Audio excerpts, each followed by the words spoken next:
two floating cities, carrying more firepower than entire nations, positioned on both sides of one of the most volatile regions on Earth.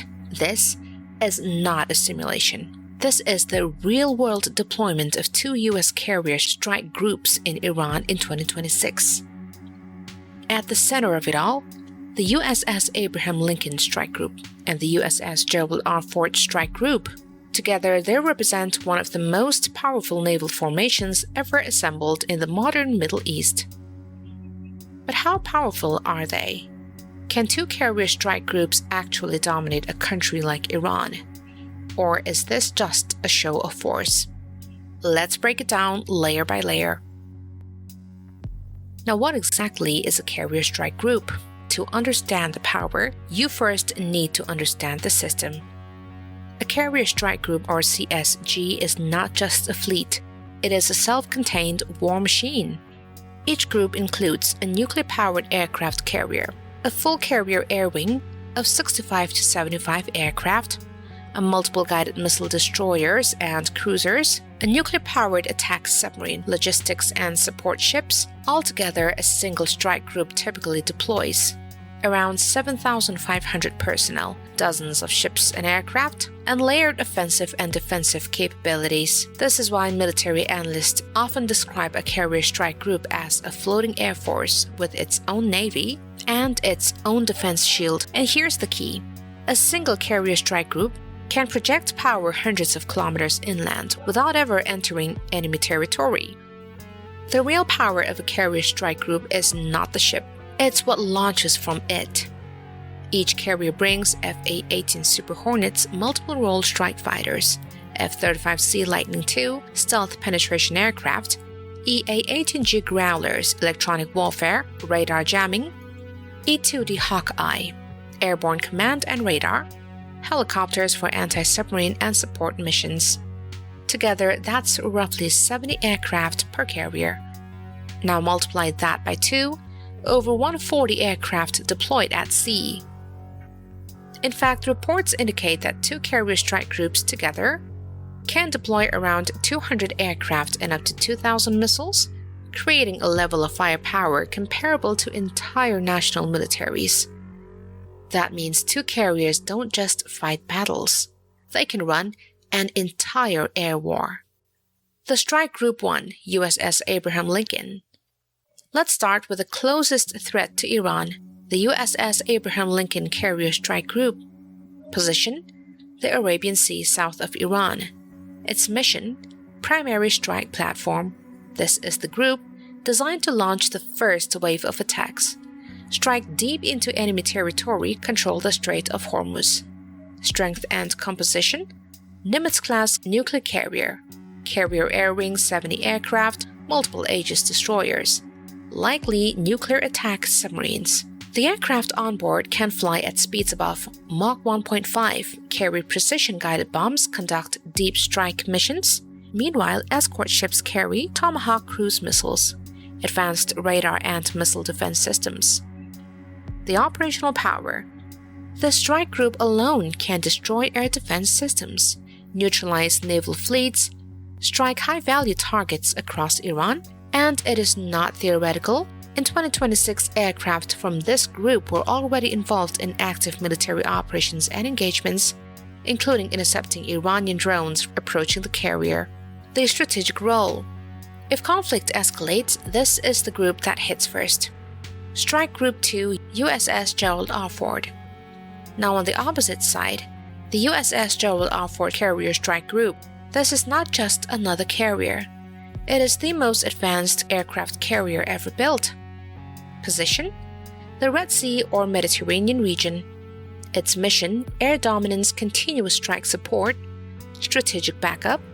Its strength: next-generation nuclear reactors, electromagnetic launch systems AMALs, higher sortie rates than older carriers. What does that mean? More aircraft launched per day, faster operations, greater sustained pressure. Its role in conflict: the Ford Strike Group ensures continuous operations if Lincoln pauses, expanded strike coverage across western Iran, reinforcement during escalation. However, after intense deployment, the carrier recently rotated out for maintenance, leaving Lincoln as the primary active carrier in the region. A strategic insight: one carrier fights, two carriers sustain a war. Combined power: what two strike groups really mean. Now here's where things get serious. When two carrier strike groups operate together, aircraft 140 plus, personnel 10,000 plus, missiles thousands. This combined force has been described as equivalent to the air and naval power of multiple advanced nations combined. The key advantage: continuous warfare. A single carrier operator in cycles: launch aircraft, recover aircraft, refuel, reset. This creates downtime. But with two carriers, one launches while the other recovers. Operations never stop. And the result: 24/7 strike capability, constant pressure on enemy defenses, and no operational gaps. What they can do to Iran. Let's break down the real-world impact. Number 1, the air superiority. Destroy Iranian fighter jets, jam radar systems, control the skies. Precision strike campaign. Nuclear facilities, missile bases, military infrastructure.